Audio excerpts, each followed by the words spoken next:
నమస్తే. నవలా శీర్షిక త్రివేణి.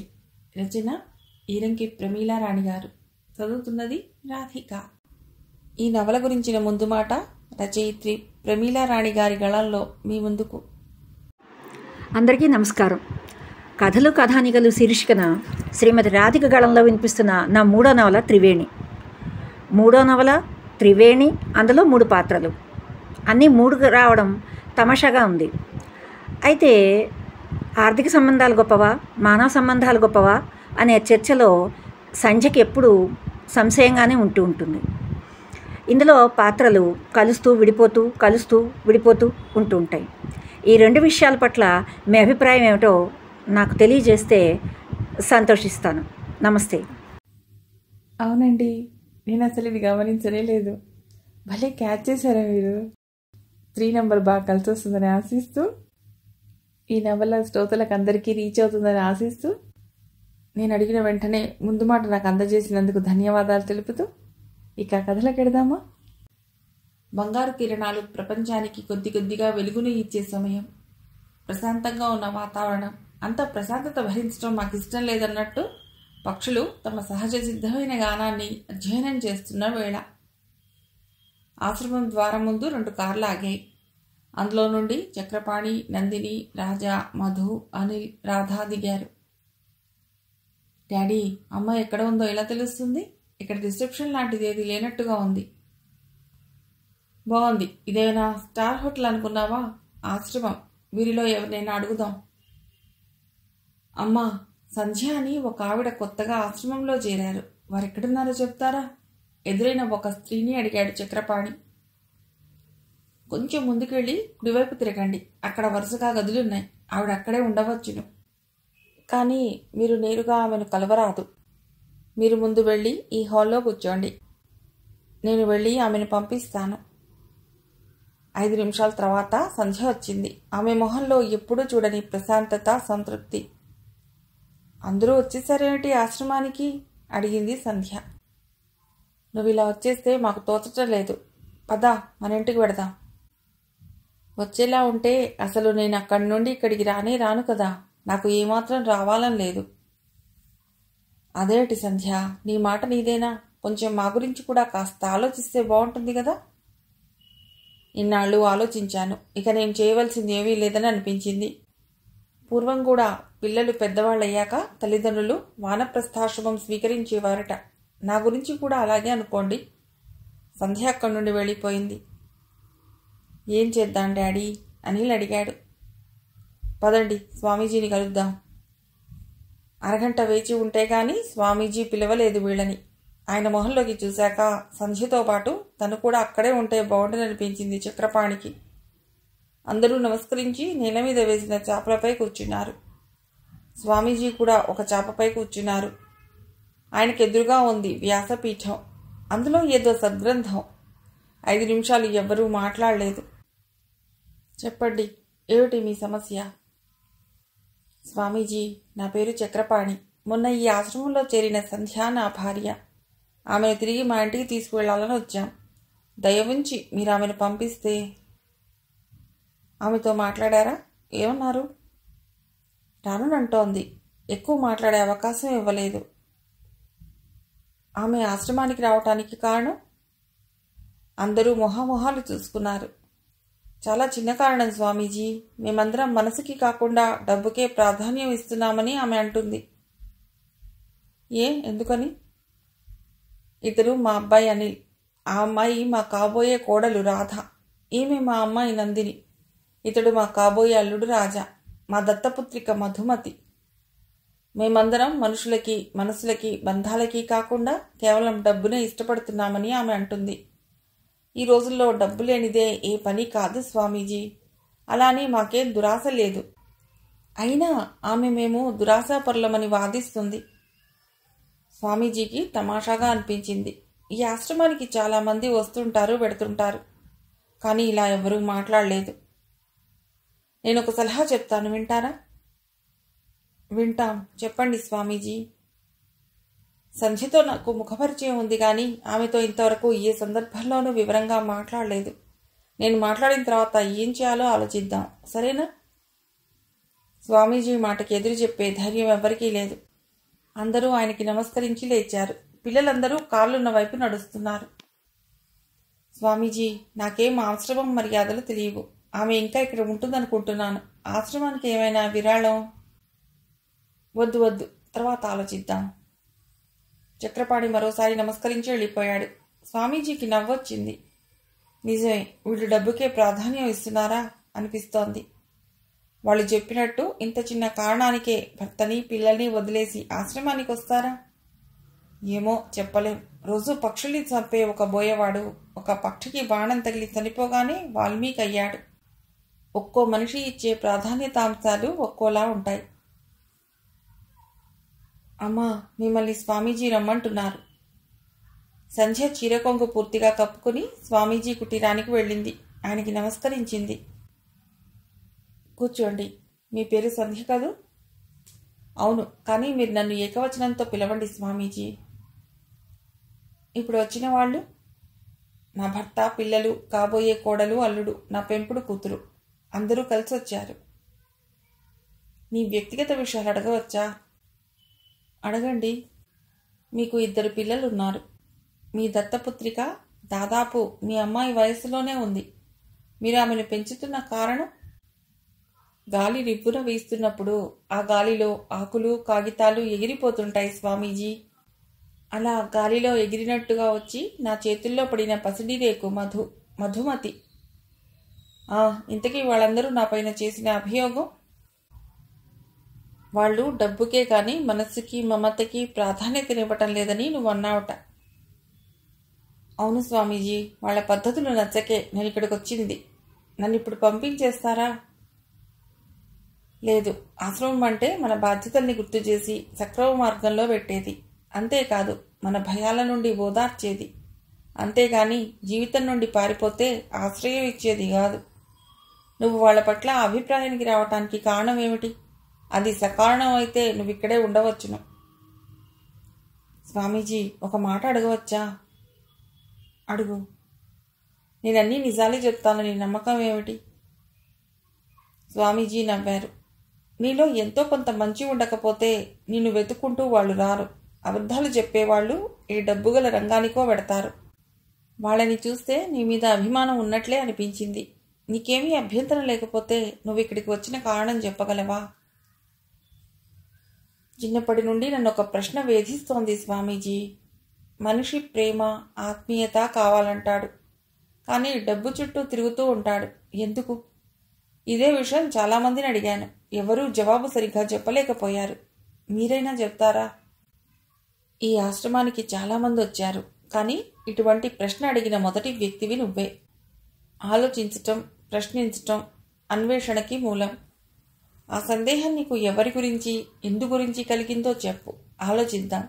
ఆ వివరాలు చెప్పటం నీకు ఇష్టమైతేనే సుమా.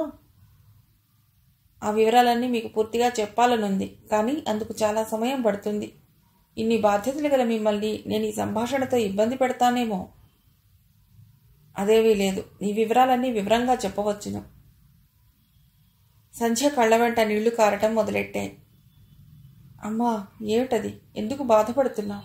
ఏం జరిగింది? ఏం లేదు స్వామీజీ. నీ బాధ నేను తగ్గిస్తానో లేదో కనీసం బయటికి చెప్పుకో అన్నారు. ఆ భరోసా ఇవ్వని మనుషులే నాకు ఇంతవరకు తారసపడ్డారు. 1 గంట వరకు నన్నెవరూ కలవద్దని చెప్తాను. స్వామీజీ బయటికి వెళ్లారు. సంధ్య అక్కడే కూర్చుంది. ఆశ్రమ ప్రశాంతత మనసులోకి పాకి జీవితంలో ఎన్నడూ ఎరగని ప్రశాంతత సంధ్యకి కలగసాగింది. కాలేజీ గంట గడగడా మోగింది. ఆవరణలో ఉన్న చెట్ల మీద పిట్టలన్నీ ఒక్కసారిగా ఎగిరిపోయాయి. కాలేజీ నుండి పిల్లలందరూ గుంపులు గుంపులుగా నవ్వుతూ కబుర్లు చెప్పుకుంటూ బయటికి వస్తున్నారు. రంగురంగుల దుస్తుల్లో ఉన్న ఆడపిల్లలు దొర్లించిన పూలబుట్టలోంచి వచ్చే అందమైన పూలల్లా ఉన్నారు. సంధ్య, వసంత దగ్గరే ఉన్న ఇళ్లకి నడక సాగించారు. మానవ సంబంధాలన్నీ ఆర్థిక బంధాలే అన్నట్ట కార్ల్ మార్క్స్. నిజమేనంటావా అడిగింది సంధ్య.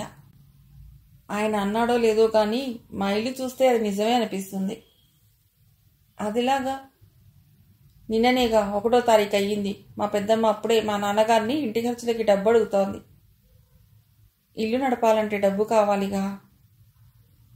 గాడిది గుడ్డేం కాదు, కిందటి నెలలో తెచ్చిన సరుకులన్నీ ఇంకా ఉన్నాయి. వారం దాకా బాధ లేదు. ఈలోగా నాన్నగారు ఇవ్వరేమో అన్నట్టు అడిగేయాలా? మా పెద్దమ్మ నోట్లో లేదు అనే మాట తప్ప ఉంది అనే మాట ఉండదనుకో. భలే మాట్లాడతావు వసంత. పుస్తకాలు చదివి చదివి నీకు ఆ భాష చక్కగా వచ్చేస్తోంది. మరి మా పెద్దమ్మ భాష మాట్లాడమంటావా? దెబ్బకి మన కాలేజీలో ఒక్కరూ ఉండరు, పారిపోతారు. ఏమో, నాకు మాత్రం మానవ సంబంధాలు మనసుతోనే ముడిపడి ఉంటాయనిపిస్తుంది. ఎలా? నీకు నాకు స్నేహం తప్ప డబ్బుతో పనే ఉంది. అదే నేను నిన్ను 1000 రూపాయలు అడిగాననుకో. ఇస్తాను, 1000 రూపాయలేగా. అది 1,00,000 అయితే? సంధ్య మాట్లాడలేదు. చూసావా, డబ్బు ఎప్పుడైతే ప్రవేశించిందో అప్పుడే మానవ సంబంధాలన్నీ తిరకాసుగా ఉంటాయి. ఆహా, అది కాదు వసంత. నా మౌనాన్ని నువ్వు వేరుగా అర్థం చేసుకున్నావు. అప్పులు డబ్బులు ఇవి లేకుండా మనుషులు బతకలేరా? బతకవచ్చు, ఆకలి అవసరాలు లేని కాలం అయితే. ఆహా, నేను చెప్పేది నీకు అర్థం కావడం లేదు. ఆర్థికమైన లావాదేవీల్లో డబ్బు ఎలాగా మొదటి స్థానంలో ఉంటుంది. స్నేహం, ప్రేమ, పెళ్లి వీటిని కూడా డబ్బుతో చూస్తారు. మానసిక బంధం గొప్పదని, మనకి ధైర్యాన్ని ఇస్తుందని ఎందుకు అనుకోరు? ఇందాక నువ్వు అన్నావే, 1,00,000 రూపాయలు తిరిగి ఇవ్వకపోతే ఏమవుతుంది? 1,00,000 కంటే నాకు వసంతే ముఖ్యమని నేను అనుకుంటే మన స్నేహం ఎప్పటికీ మిగిలిపోతుందిగా. నిజమే, కానీ ఇలా ఎన్నిసార్లు నన్ను నమ్మగలం? 1 సారి, 2 సార్లు, మహా అయితే 3 సార్లు. ఆ తర్వాత మన మధ్య ఈ నమ్మకం, గౌరవం పోయినట్టేగా. స్నేహాన్ని నిలబెట్టుకోవాలనే తపన నాకే కాదు, నీకు ఉండాలి. నమ్మకం, గౌరవం ఒకసారి పోగొట్టుకుంటే తిరిగి సంపాదించడం కష్టం. డబ్బుదే ఉంది, మళ్ళీ సంపాదించవచ్చు. కానీ ఈ మానసిక బంధాలు ఒకసారి తెగిపోతే తిరిగి అతుక్కోవటం కష్టం. డబ్బు కూడా అంతే. ఒకసారి పోగొట్టుకుంటే తిరిగి సంపాదించడం చాలా కష్టం అవుతుంది. ఏమో, నాకైతే డబ్బు కంటే మనిషి మనసే ముఖ్యమని, విలువైనదని అనిపిస్తుంది. నువ్వు అలా అనుకోవటంలో ఆశ్చర్యం లేదులే. ఎందుకంటే డబ్బు ఇబ్బందులు లేని కుటుంబంలో పుట్టావు. దానివల్ల మీలో మానసిక బంధాలు బాగానే ఉంటాయి.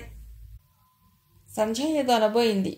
వసంత నవ్వేసి, నీతో మాట్లాడుతూనే మా వీధి దాకా వచ్చేసాం, చూసావా? అయినా సీరియస్గా ఆలోచించడం నా వల్ల కాదు బాబు. సరే, వస్తాను. వసంత వెళ్ళిపోయింది. ఆమె వచ్చిన అలికిడి విని, సంధ్య, కాళ్ళు చేతులు శుభ్రంగా కడుక్కునిరా, కాఫీ ఇస్తాను అంది విమల వంటింట్లోంచి. సంధ్యకి విసిగేసింది. ఇంటికి రాగానే కాళ్ళు చేతులు కడగటం చిన్నప్పటి నుండి ఉన్న అలవాటే. అయినా తల్లి ప్రతిరోజు చెప్తూనే ఉంటుంది. ఆవిడ చెప్పినట్టే చేసి కాఫీ కోసం వంటింట్లోకి వెళ్ళింది. ఇంత ఆలస్యం అయిందే, వసంత ఇంటికి వెళ్ళావా? లేదే, మామూలు టైంకే వచ్చానే. అయినా నడిచి రావడం ఎందుకు? రిక్షాలో రావచ్చుగా. 3 వీధుల అవతల ఉన్న కాలేజీకి రిక్షా ఎందుకమ్మా? అయినా సగం దూరం వసంత రానే వస్తుంది. ఖాళీ గ్లాసు వంటింట్లో పెట్టడానికి వచ్చాడు శ్రీనివాసరావు. ఏమండి, ఇంట్లోకి సరుకులు కావాలి, తెస్తారా? ఏది, లిస్టు రాసావా? లేదు, మీరు అరగంట కూర్చుంటే రాసిస్తాను. ఇప్పుడు రాసిస్తావా? పొద్దున్న నుంచి ఏం చేసావు? నేను ఇప్పుడు బయటికి వెళ్ళాలి. అంతగా అయితే శామ్ని దమ్మను. 5 నిమిషాల్లో స్కూటర్ చప్పుడు వినిపించింది. అంటే అతడు బయటికి వెళ్ళిపోయాడు. తిరిగి వచ్చేది రాత్రి 9 గంటలకే. నీ తెస్తాలే అమ్మా అంది సంధ్య. ఆడపిల్లవి, నువ్వు వెళతావా? రవిని తీసుకెడతాను. ఏం అక్కర్లేదులే, అన్నయ్య పెడతానంటే పంపిస్తాను, లేదంటే ఆయనే వెళ్ళి తెస్తారు. సంధ్య కాఫీ తాగి ఇంటి ముందున్న తోటలోకి వచ్చింది. వంటింటిలోంచి తల్లి సణుగుడు వినిపిస్తోంది. ప్రతి నెలా తెచ్చుకునే సరుకుల విషయంలో ఇంత చర్చ ఎందుకో సంధ్యకి అర్థం కాదు. మొక్కలు వాడిపోయినట్లుగా ఉన్నాయి. పక్కనే ఉన్న కుళాయి నుండి నీళ్లు తెచ్చి మొక్కలకు పోయసాగింది. ఆ నీరెండలో నీటి బిందువులు పడి మొక్కల ఆకులు మెరుస్తున్నాయి. వసంత మాటలు గుర్తుకొచ్చాయి. డబ్బు ఇబ్బందులు లేని కుటుంబం మీది. నిజంగా ఏ ఇబ్బంది లేని కుటుంబం అయితే బాగుండేది. బ్యాంకు లెక్కలతో వేడెక్కిన మెదడుని చల్లబరచడానికి శ్రీనివాసరావుకి స్నేహితులు, కాలక్షేపం కావాలి. విమల అది గ్రహించకుండా ఆ టైంలోనే ఆయనకి పని చెప్తుంది. ఇహ అన్న శ్యామ్ సుందర్ ఇంజనీరింగ్ చదివేది తానొక్కడే అన్నట్టు ఉంటాడు. తల్లి ఎప్పుడూ కోపంగా, చిరాగ్గా ఉంటుంది. తన తర్వాత తమ్ముడు, చెల్లి, కవల పిల్లలు లతా, రవి ఇంకా బాల్యంలోనే ఉన్నట్టు ఉంటారు. 10వ తరగతిలోకి వచ్చినా సంధ్య, ఏం చేస్తున్నావు? మొక్కలకి నీళ్లు పెడుతున్నానమ్మా. నీకెందుకు ఆ పనులన్నీ? వెంకటలక్ష్మి చూసుకుంటుందిలే, నువ్వు ముందు వెళ్ళి చదువుకో. ఇప్పుడే కాలేజీ నుండి వచ్చి వెంటనే ఏం చదువుతానమ్మా? మొక్కలు వాడిపోయాయి, నీళ్లు పోస్తే బాగుంటుంది. నీకన్నీ బాగుంటాయి. పరీక్షల్లో మార్కులు తక్కువ వస్తే మీ నాన్నగారి చేత తిట్లు తినేది నేను, చెప్పేది నీకు కాదు. రావే లోపలికి. సంధ్యకి కోపం వచ్చింది. కుళాయి కట్టేసి లోపలికి వచ్చింది. గదిలో టిఫిన్ పెట్టాను, తిను. టేబుల్ మీద వేడి పకోడీల ప్లేట్, పక్కనే మంచినీళ్ళ గ్లాస్. వంటింట్లోంచి తన టిఫిన్ కూడా తెచ్చుకోలేదా? మంచినీళ్ళు కూడా ఇవ్వాలా? ఇవన్నీ చెప్పినా తల్లి వినదు. ఎంత వినయంగా మాట్లాడినా అవిధేయత అంటుంది. అదే తను ఏ మెడిసిన్ చదివితే అన్నం కూడా నోట్లో పెట్టేదేమో. టిఫిన్ తింటూనే చదవడం ఆరంభించింది. లెక్చరర్ చెప్పిన పాఠం, వసంత మాటలు గుర్తుకొస్తున్నాయి. నిజంగా మానవ సంబంధాలన్నీ ఆర్థిక బంధాలేనా? తమ ఇంట్లో ఆర్థిక బాధలు లేవు, అలా అని మానసిక బాధలు గొప్పగా లేవు. ఒకరి మీద ఒకరు అధికారం చూపించి దాన్ని అభిమానం అనుకుంటారు. ఒక విధంగా వసంత వాళ్ల ఇల్లే నయం. మనసులో ఉన్నది దాపరికం లేకుండా మొహం మీద అనుకుంటారు. తమ ఇంట్లో ఒకరి మీద ఒకరికి అధికారం ఎక్కువ కనబడుతుంది. అహంకారం, అధికారం లేని ఆ ప్రేమ ఎంత బాగుంటుంది. ఆ చనువు, ఆత్మీయత ఎంత బాగుంటాయి. తన గురించి ఏమీ తెలియని వ్యక్తి కేవలం తనను ప్రేమిస్తే ఎంత బాగుంటుంది. నీకు నువ్వు బాగా తెలియాలంటే నువ్వొకరిని ప్రేమించాలోయ్, తన సీనియర్ విజయ అంటూ ఉండేది. సంధ్య ఒక్కసారి తల విదిలించింది. తనేమిటి కుటుంబ బంధాల నుండి ప్రేమ బంధాల్లోకి పోయింది? మొదటిసారి ప్రేమ గురించి ఆలోచిస్తోంది. సంధ్య బలవంతంగా మనస్సుని పాఠంలోకి తీసుకుపోయింది. కానీ ప్రేమ గురించి ఆలోచించవలసిన అవసరం ఆమెకు 4-5 రోజుల్లోనే కలిగింది. ఆ రోజు సాయంత్రం ఆకాశం మేఘావృతమై ఉంది. 100 కొద్దీ నెమళ్లు పింఛం విప్పుకుని తిరుగుతున్నట్టు నీలి మేఘాలు గుంపులు గుంపులుగా తిరుగుతున్నాయి. ప్రేయసికి తన మనసులోని మాట ఎలా తెలియజేయాలా అని సందేహించే ప్రియుడిలాగా వాన కురవనా వద్దా అన్నట్టు ఒక్కొక్క చినికే పడుతోంది. పుస్తకాలు తీసుకుని క్లాస్ బయటికి రాబోతున్న సంధ్య గుమ్మలో దాదాపు ఢీకొట్టబోతున్న శంకర్ను చూసి ఒక్కసారిగా ఆగిపోయింది. ఐఎమ్ సారీ, మిమ్మల్ని కలవాలనే వచ్చాను అన్నాడు. అతడు బీఎస్సీ ఫైనల్ ఇయర్. తనతో ఏం పని? సంధ్య గుండె వేగంగా కొట్టుకుంది. వాన పడేట్టుందని చాలామంది అప్పటికే ఇళ్లకు వెళ్ళిపోయారు. వసంత ఆ రోజు కాలేజీకి రాలేదు. నాతో ఏం పని? మగపిల్లలతో మాట్లాడటం అలవాటు లేని సంధ్య ఆ ఒక్క మాట అనటానికే సమయం తీసుకుంది. మీతో మాట్లాడాలని ఎన్నాళ్లుగానో కోరిక. ఎప్పుడూ మీ వెంట వసంత ఉంటుంది. అందుకే ఈరోజు ఎలాగైనా మిమ్మల్ని కలవాలని వచ్చాను. చెప్పండి. ఆహా, ఇలా మాట్లాడలేనని తెలుసు. అందుకే నేను చెప్పాలనుకున్నదంతా రాశాను. చదవండి, మీ అభిప్రాయం చెప్పండి. అతను 4-5 అడుగులు వేసి వెనక్కి తిరిగి చూసి అన్నాడు. తొందరగా చెప్పండి, కానీ అవునని చెప్పండి. చినుకులు ఎక్కువ కావటంతో పుస్తకాలు కాస్త పైకెత్తి తల మీద పెట్టుకుని వెళ్ళిపోయాడు. సంధ్య ఏం చేయాలో తెలియనట్టు అలా నిలబడిపోయింది. అమ్మా, యువతలికి వస్తావా? తాళం వెయ్యాలి. అటెండర్ పిలవటంతో శంకర్ ఇచ్చిన బుక్ని అప్రయత్నంగా తన పుస్తకాల్లో పెట్టుకుని బయటకు వచ్చేసింది. ఆ పుస్తకం బరువుగా అనిపిస్తోంది. ఏముంది ఆ పుస్తకంలో? ప్రేమలేఖ. ఇటువంటి దృశ్యాలు ఎన్నోసార్లు చదివింది, సినిమాల్లో చూసింది. కానీ ఈ అనుభవం తనకే ఎదురవుతుందనుకోలేదు. ఇప్పుడేం చేయాలి? అతడికి ఎలాంటి జవాబు చెప్పాలి? ఈ పుస్తకం ఇంట్లో ఎవరైనా చూస్తే తన గురించి ఏమనుకుంటారు? అసలే తల్లికి అన్ని విషయాల్లోనూ చాతస్థం ఎక్కువ. తల్లిలాగా పిల్లలు పెద్దవాళ్ళు అయ్యారని, వాళ్ళ మంచి చెడ్డలు కొన్ని విషయాల్లోనైనా వాళ్ళు ఆలోచించుకోగలరని ఆమె అనుకోదు. వసంత పక్కనుంటే ఎంత బాగుండేది. ఇలాంటి విషయాల్లో ఎంత స్నేహితురాలైనా వసంత సలహా తీసుకోవటమా? ఈ సంగతి వింటే ముందు వసంత నవ్వుతుంది, ఆట పట్టిస్తుంది. ఆహా, ఇది తన సమస్య, తనే ఆలోచించాలి. వర్షం కొంచెం ఎక్కువైన ధ్యాసైనా లేకుండా అలాగే ఇంటికి వచ్చేసింది సంధ్య. లతా, రవి అప్పటికే ఇంట్లో ఉన్నారు. వాన కారణంగా ట్యూషన్ లేనట్లుంది. వచ్చావా? వాన పడుతోంది. గొడుగు తీసుకుని రవిని ఇప్పుడే మీ కాలేజీకి వెళ్ళమంటున్నాను అంది విమల. అప్పటికి గాని వాన పడుతుంటే రిక్షా అయినా ఎక్కలేదనే ఆలోచన రాలేదు సంధ్యకి. సంధ్య గారు, మీతో మాట్లాడాలని ఎన్నాళ్లుగానో ఎదురు చూశాను. ఎప్పుడూ ఆ వసంత మీతోనే ఉంటుంది. మీకోసం నేను రాసిన ఈ ఉత్తరాన్ని నేనే ఎన్నోసార్లు చదువుకున్నాను. మీతో మాట్లాడకపోయినా కనీసం ఈ ఉత్తరమైనా అందివ్వాలని ఆశ. మరో 7-8 నెలల్లో ఈ కాలేజీ వదిలి నేను వెళ్ళిపోతాను. ఆ తర్వాత మీతో మాట్లాడటం, కలుసుకోవటం ఎలాగా అని ఇప్పటి నుండి నా మనసులో ఉన్న ఆలోచన.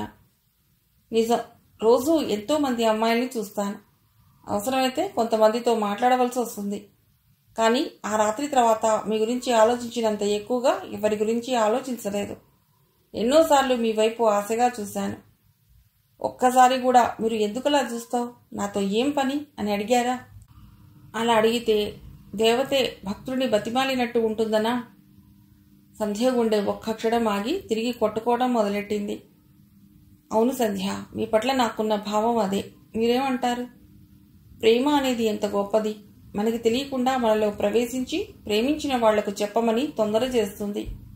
ఆ తర్వాతే ఇద్దరిని పిచ్చివాళ్ళని చేస్తుంది. నిజం సంధ్య, మిమ్మల్ని చూడగానే కళ్ళు మాత్రమే పనిచేస్తాయి. మనసు మీ పాదాల ముందు వాలిపోతుంది. మెదడు నువ్వు ఒక సంపూర్ణ స్త్రీని చూస్తున్నావు అంటుంది. ఈ ఉత్తరం మీరు చదివి మీ జవాబు చెప్పే వరకు నా ఆదుర్ద ఏమని వర్ణించను.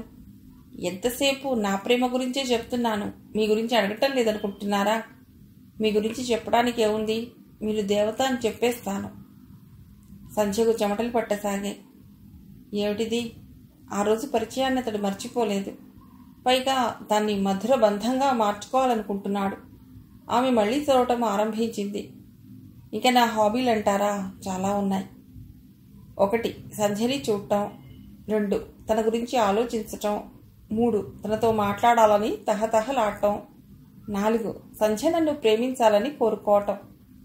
ప్రేమలో పడ్డాక భక్తుడి కూడా అయ్యాను. ఇలా ఈ లిస్టు పెరిగిపోతూనే ఉంటుంది.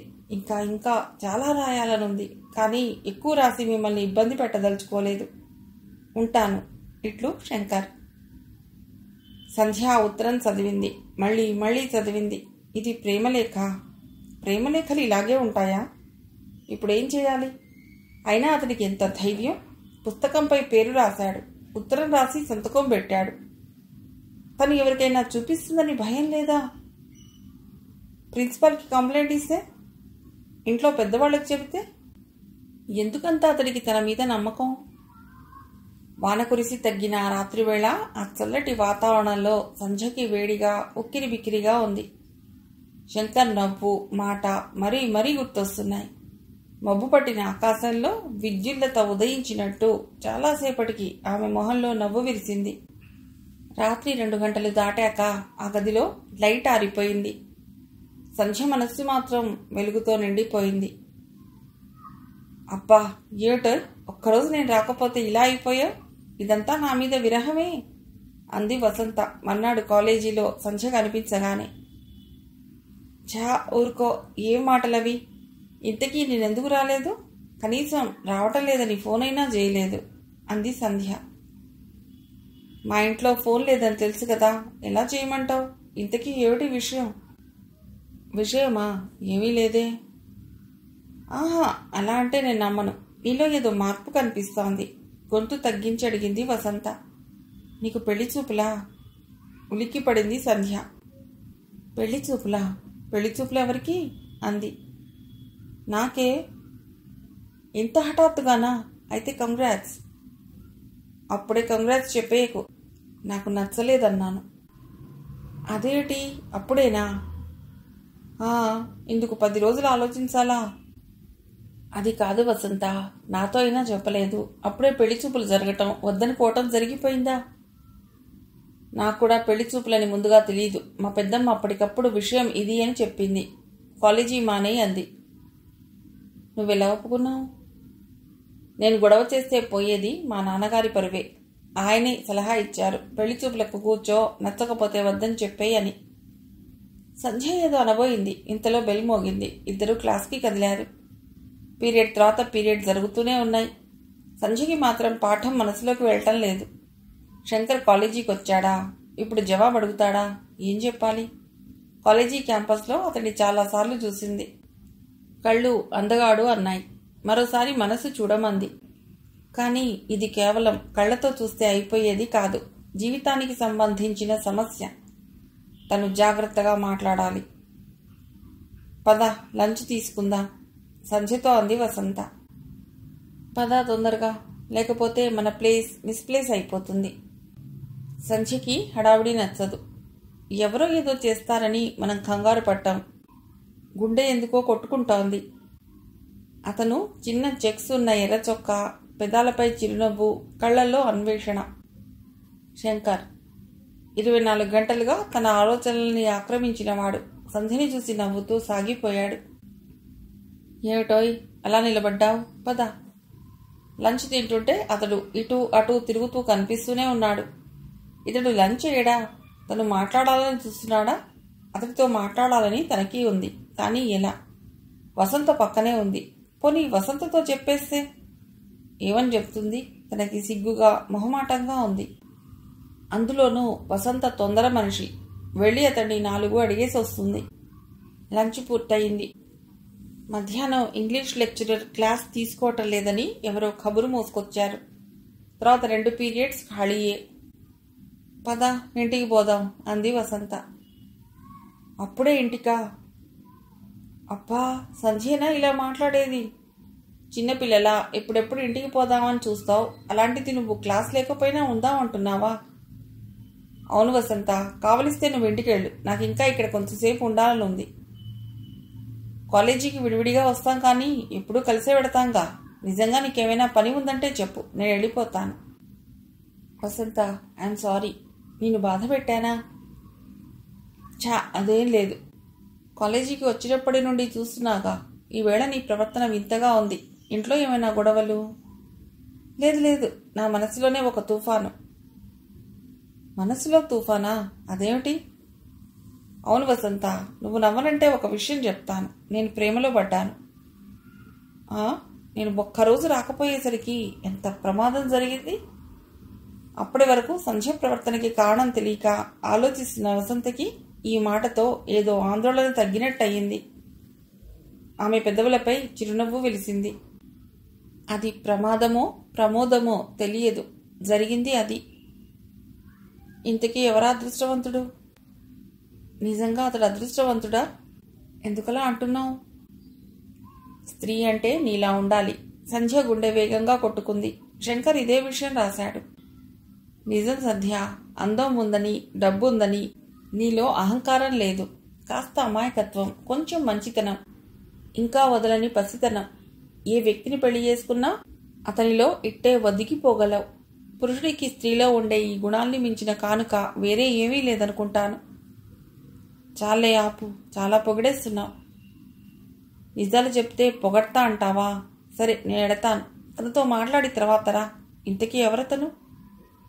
శంకర్. ఆ పేరు గల వాళ్ళు మన క్లాస్లో లేరే. మన క్లాస్ కాదు, బీఎస్సీ ఫైనల్.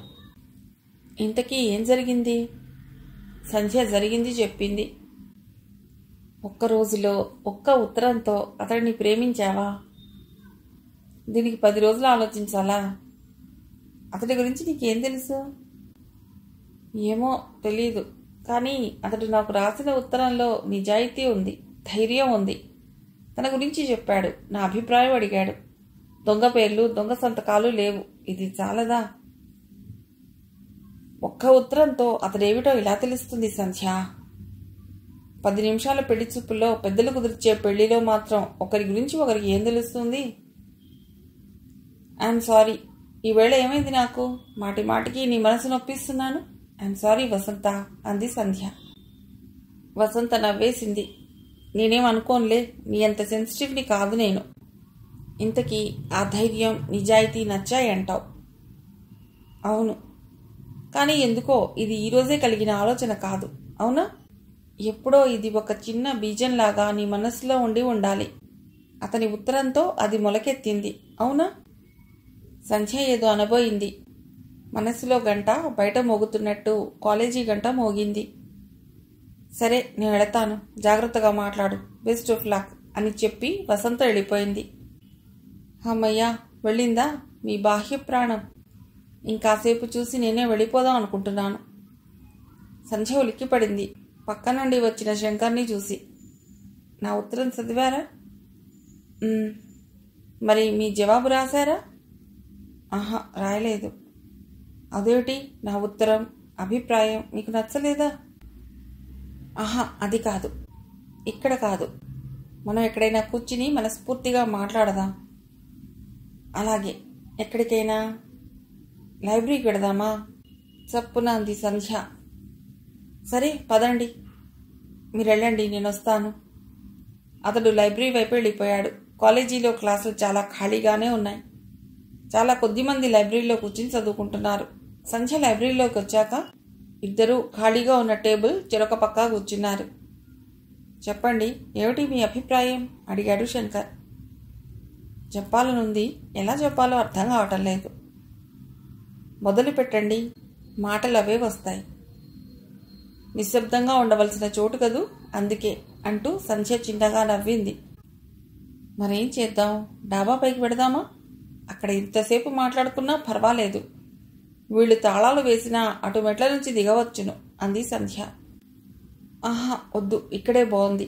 సంధ్యకి సమయం ఇస్తున్నట్టు అతడు సహనంగా కూర్చున్నాడు. ఒళ్ళో పుస్తకాలు పెట్టుకుని చూపుడు వేలితో టేబుల్ మీద రాస్తోంది. తెల్లటి పొడుగాటి చెయ్యి, సన్నటి వేలు. ఇదిగో మీ బుక్. చదివారా? అలా రాశారే. నేను ఎవరికైనా ఇస్తే, ప్రిన్సిపల్కి రిపోర్ట్ చేస్తే ఏం జరిగేది? మీరు ఏమని జవాబు చెప్పేవారు? అతడు పర్వాలేదన్నట్టు భుజాలెగరేశాడు. కొంతమందిని చూస్తే కొన్ని పనులు వాళ్ళు చేయలేరు అనిపిస్తుంది. మిమ్మల్ని చూసినా అంతే. అంటే పౌరం హింస చేస్తుందంటే నమ్ముతామా? ఇది అంతే. అయినా నేనేం తప్పు చేయలేదే, నా అభిప్రాయం చెప్పాను. మీకు ఇష్టమైతే ముందుకు సాగుతాం, లేకపోతే లేదు. నా మీద మీకున్న నమ్మకానికి థ్యాంక్స్. మనం ఒకే క్లాస్లో చదవటం లేదు. మీతో నేను మాట్లాడింది ఒకే ఒక్కసారి, అది ఒక నిస్సహాయ పరిస్థితిలో. నా గురించి మీకేం తెలుసు? చందమామతో కలిసి తిరుగుతామా? చల్లగాలిని ఎప్పుడైనా చూశామా? అయినా అవంటే ఇష్టం ఉండదా? ఇది అంతే. అయినా ఇన్ని సందేహాలా నా మీద? శంకర్ నవ్వాడు. సంధ్య చప్పున చూపులు తిప్పుకుంది. తెల్లగా ఉన్న వాళ్ళ నవ్వు బాగుండదని సంధ్యకి ఇన్నాళ్ళు ఒక నమ్మకం. కానీ నవ్వితే మనుషులు, అందులో మగవాళ్ళు ఇంత అందంగా ఉంటారని ఇప్పుడే తెలిసింది. మీ మీద నమ్మకం లేకపోతే మాట్లాడేదాన్నే కాదు. మీకొక విషయం తెలుసా? వసంతతో కాకుండా ఈ కాలేజీలో నేను ఇంతసేపు మాట్లాడిన మొదటి వ్యక్తి మీరే. కానీ ఏం లాభం? మీరు నా ప్రశ్నకి జవాబు చెప్పటం లేదుగా. సంధ్య చప్పున తలవంచుకుంది. టేబుల్ పైన ఆమె చెయ్యి గీతలు గీస్తోంది. ఆ వేళ్లు సన్నగా కంపిస్తున్నాయి. నాకు జవాబు కావాలి. ఆమె చూపులు ఒళ్ళో ఉన్న స్టీల్ బాక్స్ మీద పడ్డాయి. అందులో వసంత ఇచ్చిన లడ్డూలున్నాయి. నిన్న పెళ్లి చూపులకని తెచ్చినవిట. సంధ్య కోసం స్టీల్ బాక్స్లో తీసుకొచ్చింది. సంధ్య బాక్స్ మూత తెరిచి, తీసుకోండి, ఇదే నా సమాధానం అంది నవ్వుతూ. శంకర్కి ఒక్క సెకండ్ అర్థం కాలేదు. అర్థమయ్యాక థ్యాంక్ యూ అంటూ లడ్డూ తీసుకున్నాడు. నేను కొన్ని విషయాలు మాట్లాడవచ్చా? అడిగింది సంధ్య. చెప్పండి. నాకు జీవితం పట్ల పెద్ద పెద్ద కోరికలు లేవు. కానీ పద్ధతిగా ప్రశాంతంగా గడిస్తే చాలు. నేను ఇంటికి పెద్ద కూతుర్ని. నాకు కొన్ని బాధ్యతలున్నాయి. పెద్ద ఆస్తికల కుటుంబం కాదు మాది. కానీ అమ్మ, నాన్నగారు మమ్మల్ని చాలా క్రమశిక్షణతో పెంచారు. నాన్నగారు బ్యాంక్ ఆఫీసర్. మధ్యలోనే అందుకున్నాడు శంకర్. ఆ విషయం నాకు తెలుసు. జీవితం మనం ఎలా గడపాలనుకుంటే అలా గడుస్తుంది. ముందు మనం చదువులు పూర్తి చేద్దాం. పరీక్షలయ్యాక నేనే వచ్చి మీ నాన్నగారితో మాట్లాడతాను. సంధ్య చప్పున చూపులు వాల్చుకుంది. అతను చేతిలోని లడ్డూను 2 భాగాలు చేసి ఒకటి ఆమెకి ఇచ్చాడు. మన నిర్ణయాలన్నీ ఇలా తీయగా మెత్తగా అమలు కావాలని కోరుకుందాం. ఇక నేను బయలుదేరుతాను. అప్పుడేనా? ఇప్పటికే లేట్ అయింది. రేపు కాలేజీకి వస్తున్నారుగా, సాయంత్రం ఎటైనా వెళ్ళి కబుర్లు చెప్పుకుందాం. అలాగే. సంధ్య ఆ రోజు మేఘాలపై తేలుతున్నంత ఆనందంగా ఇంటికొచ్చింది. అంతేనా? ఇంకేం మాట్లాడుకోలేదా? ఏం జరగలేదా? ఆశ్చర్యంగా అడిగింది వసంత. ఇంకేం జరగాలి వసంత? ఏమో, ఊటీ, కొడైకెనాల్, బృందావన్ గార్డెన్స్ వెళ్ళి పాటలు పాడతావనుకున్నానే. చాలే, ఇదేమైనా సినిమా అనుకున్నావా? సరే, సినిమా సంగతి వదిలే. నీ అంత పద్ధతిగా ఉండే అమ్మాయి ఇంత తొందరగా ప్రేమలో పట్టం ఆశ్చర్యంగా ఉంది. అతడి పట్ల నీకు కలిగిన ఈ అభిప్రాయం ఈనాటిది కాదు. నాతో చెప్పలేదు గాని ఏనాటి నుండో నువ్వు అతడి గురించి ఆలోచిస్తున్నావు కదూ? ఆలోచించిన మాట వాస్తవమే, కానీ ఆ పరిచయం ఇలా పరిణమిస్తుందనుకోలేదు. నెల క్రితం అతడు నాకు ప్రాణదానం చేశాడు. నిజంగానా? నాకెప్పుడూ చెప్పనే లేదు. అప్పుడు మనం వేసవి సెలవుల్లో ఉన్నాం. పైగా నువ్వు అప్పుడు విజయవాడ వెళ్ళావు. అదిగో బెల్ అయింది. మిగతా విషయాలు లంచ్లో మాట్లాడుకుందాం. ఇద్దరూ క్లాస్కి వెళ్లారు. వేసవి కాలపు సాయంత్రం. ఏమీ తోచటం లేదు సంధ్యకి. చాలా బోర్ కొడుతోందమ్మా. ఎక్కడికైనా వెళదామా? ఎక్కడికి వెళదాం? ఏవైనా చదువుకో. అబ్బా, చదివే పుస్తకాలు కూడా ఏమీ లేవు. పోనీ కనీసం సినిమాకైనా వెళదామా? అవునమ్మా, సినిమా చూసి చాలా రోజులైంది. రవి, లత కూడా సంధ్యకి వంత పాడారు. సరే పదండి. శ్రీనివాసరావు ఊళ్ళో లేడు, అందుకని విమల పిల్లల్ని తీసుకుని సినిమాకి బయలుదేరింది. సినిమా బాగుంది. సగం అయ్యేసరికి శ్యామ్ సుందర్ వచ్చాడు. ఇంటికి చుట్టాలు వచ్చారని తల్లిని తీసుకువెళ్ళటానికి. మాకు రావాలని లేదమ్మా, సినిమా చూసి వస్తాం. సరే ఉండండి, సినిమా అయ్యే టైంకి అన్నయ్యను పంపిస్తాను. ఏ కలనుందో విమల పిల్లల్ని వదిలి బయలుదేరింది. సినిమా పూర్తే బయటకు వచ్చేసరికి శ్యామ్ రాలేదు. సంధ్యకి భయం వేసింది. అనవసరంగా ఉండిపోయింది. తల్లితో వెళ్ళిపోవలసింది. సినిమా వచ్చి చాలా రోజులు కావటంతో జనం తక్కువగా ఉన్నారు. ఒక రిక్షా కూడా లేదు. 4 అడుగులు వేసేసరికి కరెంటు పోయింది. సంధ్యకు భయం వేసింది. రాక సినిమాకి వస్తే ఈరోజే చుట్టాలు రావాలా? ఈ కరెంట్ ఇప్పుడే పోవాలా? అక్క, భయం వేస్తోంది అంది లత. భయం దేనికి? కాస్త తొందరగా నడవండి అంది ధైర్యం నటిస్తూ. రోడ్డు మీద జనం చాలా తక్కువగా ఉన్నారు. సంధ్య తమ్ముణ్ణి, చెల్లెల్ని చెరో చేత్తో పట్టుకుని నడుస్తోంది. ఇంతలో పక్క సందులో నుండి పెద్ద కత్తిపుచ్చుకుని పరిగెడుతున్నాడు ఒక వ్యక్తి. వాడి ముందు మరో వ్యక్తి పరిగెడుతున్నాడు. ముందుగా వస్తున్నవాడు చప్పున సంధ్య వెనక దాక్కున్నాడు. అప్రయత్నంగా రవి, లతలని వదిలేసింది సంధ్య. ఏరా, దాని వెనక దాక్కుంటే పొడవలేనా? దీన్ని, నిన్ను ఇద్దరిని పొడి చేస్తాను. కత్తి పట్టుకున్నవాడు ఎలాగైనా రెండో వ్యక్తిని పొడవటానికి చూస్తున్నాడు. సంధ్యకి పై ప్రాణాలు పైనే పోయాయి.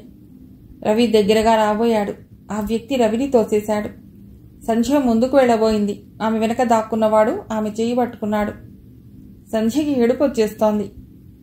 లత, రవి అక్క అక్క అని అరుస్తున్నారు. ఇంతలో సైకిల్ మీద వస్తున్నాడు శంకర్. అతనికి మొదట జరుగుతున్నది అర్థం కాలేదు. కత్తి పట్టుకున్నవాడు పొడి చేస్తా అంటున్నాడు. వాడి కత్తి ఏమాత్రం కదిలినా ముందు సంధ్యకే గుచ్చుకునేట్టుంది. శంకర్ సైకిల్ దిగి సైకిల్తోనే బలంగా కత్తి పట్టుకున్న వ్యక్తిని ఢీకొట్టాడు. వాడు తాగి ఉండవచ్చు. నేల మీద పడిపోయాడు. సంధ్య చేయి పట్టుకున్నవాడు ఆమెను తీసుకుపోసాగాడు. శంకర్ ఆమె చేయి పట్టుకుని తన వైపు లాక్కోబోయాడు. కానీ వాడి బలం ముందు అతడి బలం పనిచేయటం లేదు. సంధ్య 2 చేతులు నొప్పి పెడుతున్నాయి. ఇహ శంకర్ ఆలోచించలేదు. కాలితో వాడి కాలు మీద బలంగా తన్నాడు. వాడు ముందుకు తూలిపోయాడు. వాడితో పాటు సంధ్య పడిపోకుండా శంకర్ ఆమె నడుం చుట్టూ చెయ్యి వేసి ఆపాడు. ఆమె తలలో మల్లెలు శంకర్ నాసికాపుటలకి సోకి 1 సెకను పరవశం కలిగించింది. ఈలోగా కత్తి పట్టుకున్నవాడు లేచి వచ్చాడు. సంధ్యని తీసుకుపోదామనుకున్నవాడు లేచాడు. ఇద్దరూ ఎదురు సందులోకి పారిపోయారు. లత, రవి సంధ్య దగ్గరికి వచ్చారు. శంకర్ చెయ్యి ఆమె చెయ్యిని వదిలేసింది. నీకేం కాలేదుగా? ఆహా, నాకే కాదు, మా ముగ్గురికి మీరు ప్రాణదానం చేశారు. చాలా థ్యాంక్స్ అంది సంధ్య బొంగురు గొంతుతో చేతులు జోడించి. అదేం లేదు, వాళ్ళిద్దరూ తాగి ఉన్నారు, అందుకే అలా పడిపోయారు. మీరింత నాజుగ్గా ఉండేసరికి వాడు తేలిగ్గా పట్టుకోగలిగాడు. సంధ్య మొహమాటంగా కళ్ళు వాల్చుకుంది. సరే, నా పేరు శంకర్. మన కాలేజీలో నేను బీఎస్సీ ఫైనల్ ఇయర్ చదువుతున్నాను. మీరు సంధ్య కదూ? ఇక మేం బయలుదేరుతాం. దారి వెంట వస్తున్న రిక్షాలో దారిన ఎక్కించి వెళ్ళిపోయాడు శంకర్. మబ్బులు పూర్తిగా తగ్గి వెన్నెల వచ్చింది. నాజుగ్గా ఉన్న సంధ్యను పట్టుకున్న అతడి చెయ్యి గట్టిగా ఉన్న సైకిల్ని పట్టుకోనంటోంది. తన ఆలోచనలకి తనకే నవ్వొచ్చింది శంకర్కి. జరిగిన విషయం తెలిసాక విమల సంధ్యని తిట్టింది. మళ్ళీ సినిమా అంటే జాగ్రత్త అని. ఒక బలమైన చెయ్యి తన నడుం చుట్టూ ఉన్నట్టే అనిపించేది సంధ్యకి ఆ సంఘటన తలిచినప్పుడల్లా. ఆహాహా, పొద్దునేమన్నావు? చాలే, ఇది సినిమానా, పాటలు పాడటానికి అన్నావు. డ్యూయెట్స్ కాకపోయినా ఫైట్స్తో మొదలుపెట్టారుగా పరిచయం. అబ్బా ఊరుకో వసంత, నీతో ఏం చెప్పినా ఆట పట్టిస్తావు. నీలా గంభీరంగా ఉండటం నా వల్ల కాదబ్బా. ఇద్దరూ క్లాస్కి బయలుదేరారు. శంకర్ వరండాలో నిలబడి ఫ్రెండ్స్తో మాట్లాడుతున్నాడు. ఈరోజు వీలు కాదురా, సాయంత్రం కలుస్తానని ఒక ఫ్రెండ్కి మాటిచ్చాను అంటున్నాడు. సంధ్యకి అర్థమైంది ఆ ప్రోగ్రాం చెప్పేది తనకే అని. మీ ప్రిన్స్ని నాకు పరిచయం చేయవా అడిగింది వసంత. అలాగే, ఇదిగో. వెనక్కి తిరిగేసరికి శంకర్ అక్కడ లేడు. స్వామీజీ టైం చూసుకున్నారు. 1 గంట దాటింది. అది గ్రహించిన సంధ్య చెప్పటం ఆపేసింది. అమ్మా, భోజనాల వేళ అయింది. ఏది ఎలా ఉన్నా వేళకి ఆహారం తినాలి. పద, ఫోన్ చేద్దాం. ఆశ్రమంలో భోజనశాల విశాలంగా ఉంది. ఆడవాళ్ళకి మగవాళ్ళకి వేరే వేరే భోజనశాలలు. భోజనం చాలా సాదాసీదాగా ఉంది. అయితేనే తినటానికి చాలా రుచిగా కూడా ఉంది. భోజనం చేసేటప్పుడు మాట్లాడకూడదు, నవ్వకూడదు అనే పెద్దవాళ్ల నియమాలు ఎంత మంచివో సంధ్యకి తెలుసు. తినే భోజనం మీద దృష్టి పెట్టి ఆహారాన్ని నమిలి మింగాలి. ఈ రోజుల్లో టీవీ లేని డైనింగ్ హాల్ లేదు. దృష్టి దాంట్లో వచ్చే కార్యక్రమం మీద, భావావేశాలన్నీ కబుర్ల మీద.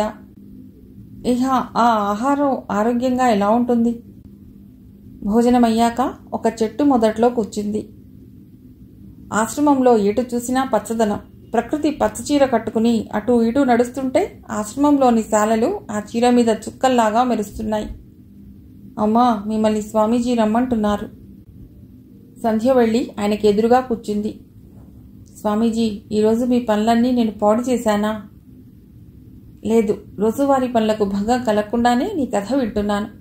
ఈ ఆశ్రమంలో నేను కూడా చాలా సాధారణంగా ఉంటాను. నా కోసం నాయకులు ఎవరూ రాకుండా జాగ్రత్త పడతాను. అందుకని తీరిక ఎక్కువే నాకు. సంధ్య మళ్లీ కథ మొదలెట్టింది. హాల్లో ఫోన్ మోగుతోంది. స్నానం చేస్తున్న సంధ్యకి వినబడుతోంది. ఎవరూ ఫోన్ తీయటం లేదు. తల్లికి వంట పని. తండ్రి మేడ మీద ఉంటాడు. అన్నగారు ఇంట్లో లేడు. ఎవరా ఫోన్ చేసేది? ఒకవేళ అతనేమో. తన ఫోన్ నెంబర్ ఇవ్వలేదే. ఆ ఫోన్ నెంబర్ తెలుసుకోవటం పెద్ద కష్టమా? అతనే అయి ఉంటాడు.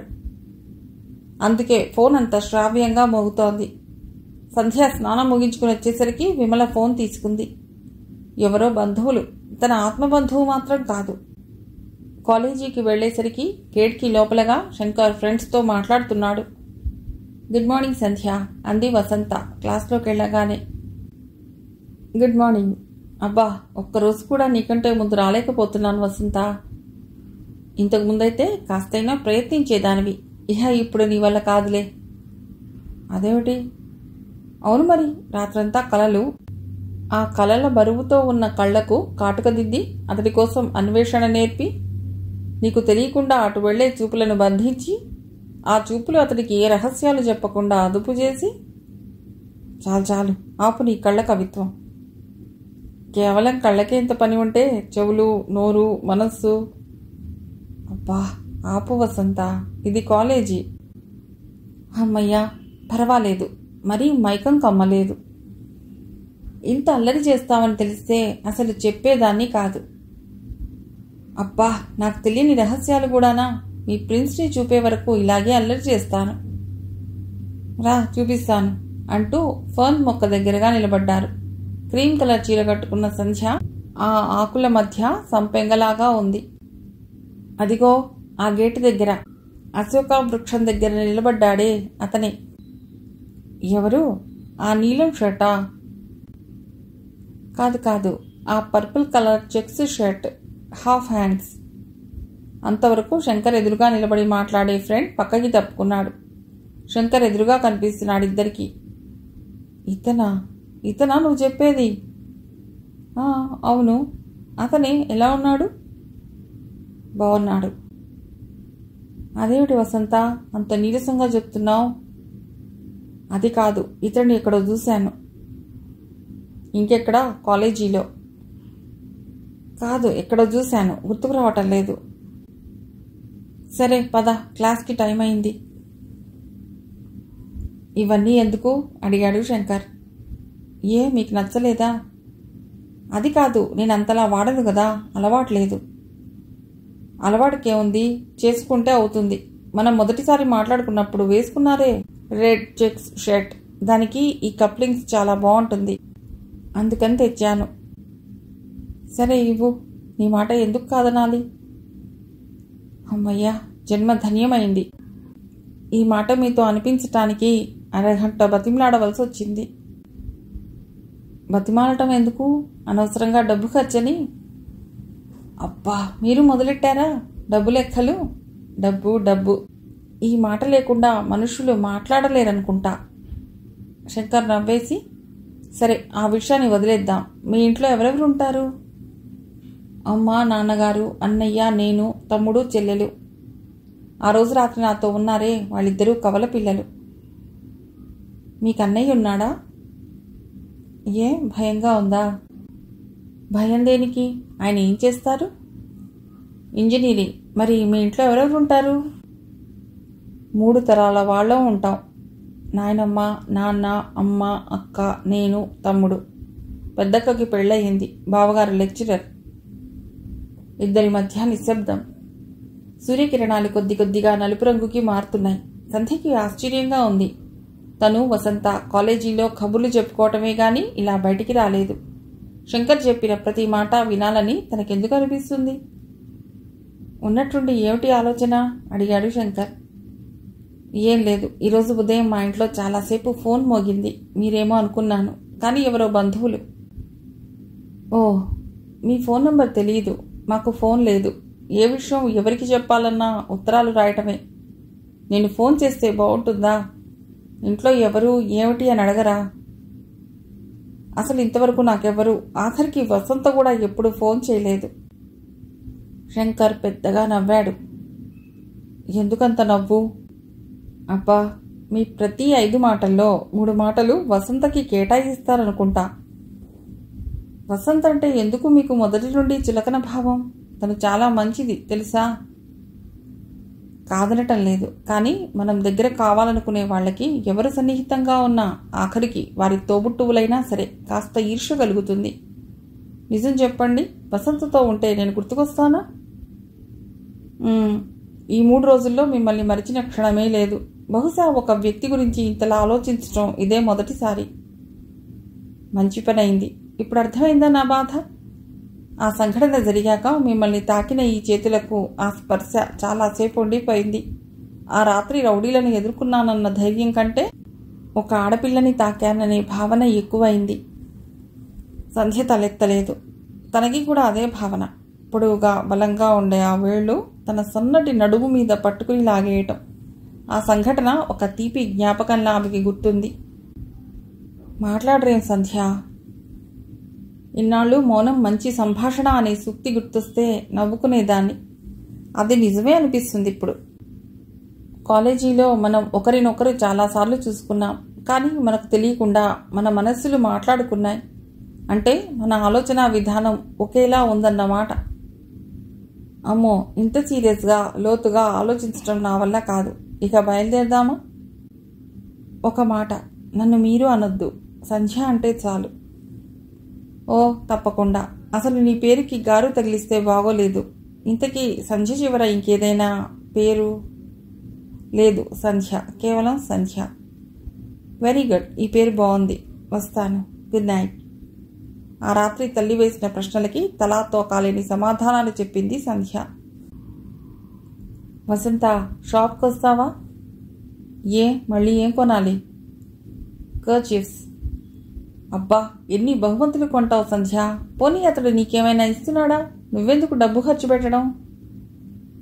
ఏటి వసంత, ఇప్పుడు కూడా డబ్బు విషయం లేకుండా మాట్లాడుకోలేమా?